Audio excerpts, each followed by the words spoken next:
Welcome to This Week in Hastings Headline History, where we take a look back at what was making news in Hastings, Florida over a century ago. These are stories directly out of the pages of the Hastings Herald, which was published weekly in the early 1900s. So sit back and enjoy as I share with you a few of the stories from this week in 1919. 2 elderly women victims of robbers in Volusia County, one done to death.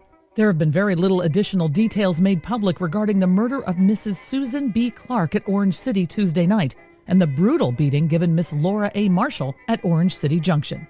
Robbery in both instances was the cause of the dreadful crimes. 4 men are said to have been taken into custody. Lying in a pool of her lifeblood, Mrs. Susan B. Clark, an aged woman of Orange City, 6 miles from here, was found dead in her room, a victim of one of the most foul murders ever committed in Volusia County. Mrs. Clark owned a store on the principal street of Orange City and occupied rooms above. When she did not appear at the store this Wednesday morning, neighbors broke in her door and found her body. The head had been crushed in by some blunt instrument believed to have been a monkey wrench, and her body was covered with cuts and bruises and lacerations. Following closely on the discovery of the murder came the information that Mrs. Laura A. Marshall, who resides at Orange City Junction, 3 miles from the scene of the murder, had been horribly beaten during the night by 2 men. The 2 came into Mrs. Marshall's home, seized her, and tied her to a bedpost. They first endeavored to use persuasion to compel the woman to give them her money. When she refused, they struck her over the head with a monkey wrench and badly beat her at various places on her body. She finally told them where $80 was hidden. Deep Creek Waterway route for Hastings is now an assured fact. A deep water route for Hastings is now an assured fact. The various technicalities which have been retarding the process of this project have been satisfactorily adjusted by R.M. Burt, who has secured the necessary deeds to land that juts into Deep Creek. This matter is now adjusted, and the dredge is already busily at work at the mouth of the creek, widening it at that point. Captain Sharp, who has charge of the dredge, stated that he intends to make a thorough job of the matter and will redredge several places that especially need it. In working up the creek, the crew will cut off all points of land jutting into the waterway and will thus eliminate crooks and turns that have made the creek impractical for navigation purposes. When completed, it will be capable of accommodating river craft plying between Palatka, Jacksonville, and other points on the St. Johns River. What this deep waterway will mean to Hastings with her tremendous agricultural exports cannot yet be estimated. That it will mean much in dollars and developments is beyond dispute, but the farmers will be able to realize what a boon water transportation will be to them only when it is in an actual state of existence. Coincident with the certainty of the Deep Creek project, it is understood that a company will be organized in the near future for the purpose of operating a boat line between Jacksonville, Hastings, Palatka, furnishing the necessary transportation facilities to the farmer in this section. This means increased exporting capacity, and to agriculturalists who are held up during the season by car shortage and limited accommodation for freight, it will doubtless be most welcome news to those that shipping accommodations will thus be enlarged. Florida land and triple crops. A.B. Bennett of Moultrie, who is farming in that section of St. Johns County, brought to the office of the Evening Record on Monday afternoon specimens of gigantic sugarcane that reflect credit on Mr. Bennett as a farmer and also speak well for the land he cultivates. The cane stalks measure 12 feet to the tip of the tassel, and of this height, 8 feet are matured cane. Mr. Bennett says the splendid cane, which is so unusual in size and quality, was grown on land which had already this year produced 2 crops, one of Irish potatoes and one of cowpeas. Mr. Bennett should include some specimens of his sugarcane crop in St. Johns County exhibit at the State Fair in Jacksonville, for this is worthy of note in any big farm display. Trapped possum. E.R. Joyce trapped a big possum at his home on Orange Street on Wednesday night. Mr. Joyce set the trap after he had lost several chickens, and he suspected that a possum was responsible for their disappearance. The beast was captured alive, and it was presented to a friend who has a fondness for this kind of game. Chicken coops in various sections of the city have suffered from raids made on them by possums, which come in from the surrounding woods when a poultry diet is recommended. Now it's time for Talk of the Times, where I give you a glimpse of what people were thinking over 100 years ago. This time I have an editorial from the Hastings Herald in November of 1919, talking about a unique trend of wearing suits after turning them inside out. The editorial is titled, Returned. Have you turned your last winter suit inside out yet?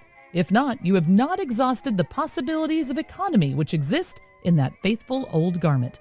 Turning suits inside out is said to be quite the side of the hour in Buenos Aires. Instead of feeling ashamed, the lucky possessor of a turned suit is inclined to boost his good fortune. The turning is achieved by the theoretically simple process of ripping the old suit apart, turning the pieces over, and sewing them together again. This does strange things to men's coat pockets, but otherwise, the remade outfit looks just like new. The cost of a suit in the southern city is over 150 pesos, or from $68 to $89. But tailors will turn suits for 30 pesos, or $12. Tailors in the United States do not seem to have time enough to perform this tedious task of remaking an old garment almost from the beginning. However, if any can be found who performed this service for only $12, a good many customers may be expected to put in an early appearance. Americans will try anything once if it promises to beat the high costs of labor. I hope you enjoyed this week's edition of Hastings Headline History. This podcast was brought to you by Presenting the Past, bringing history back to the present through historic presentations and the sale of treasures from days gone by.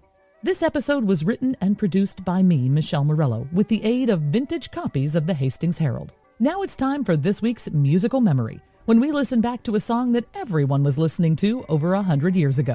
This week's musical memory was on the charts in 1919. The song is "A Good Man is Hard to Find." It was written by African-American songwriter Eddie Green and is on the list of one of the classic blues standards from the Roaring '20s. It was so popular that the sheet music from the song is said to have sold 1 million copies. Singing it in this 1919 rendition is one of the most popular female vocalists in the 1910s and 20s, Marion Harris. My heart's sad and I am all forlorn.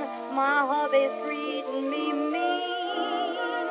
I regret the day that I was born and that man of mine I've ever seen. My happiness, it never lasts a day. My heart is almost breaking while I say, a good man is hard to find. You may get the other kind.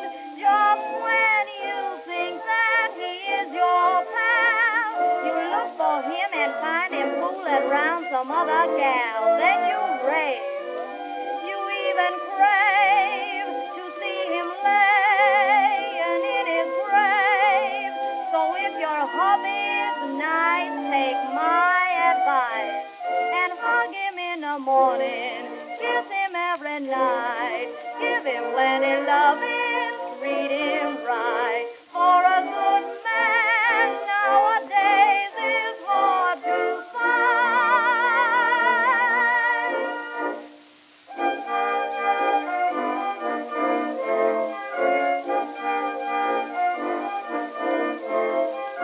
Yesterday my heart from care was free. I sang all through the day.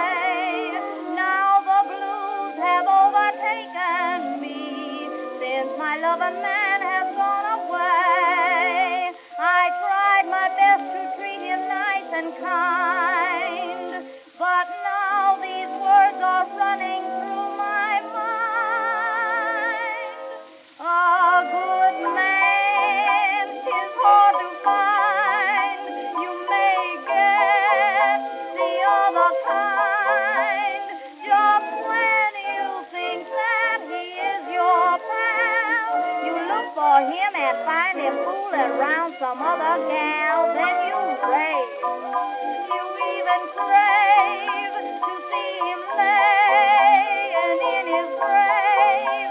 So if your hubby's nice, take my advice and walk him in the morning and find out where he goes and take away his money, even lock up all his clothes. 'Cause a good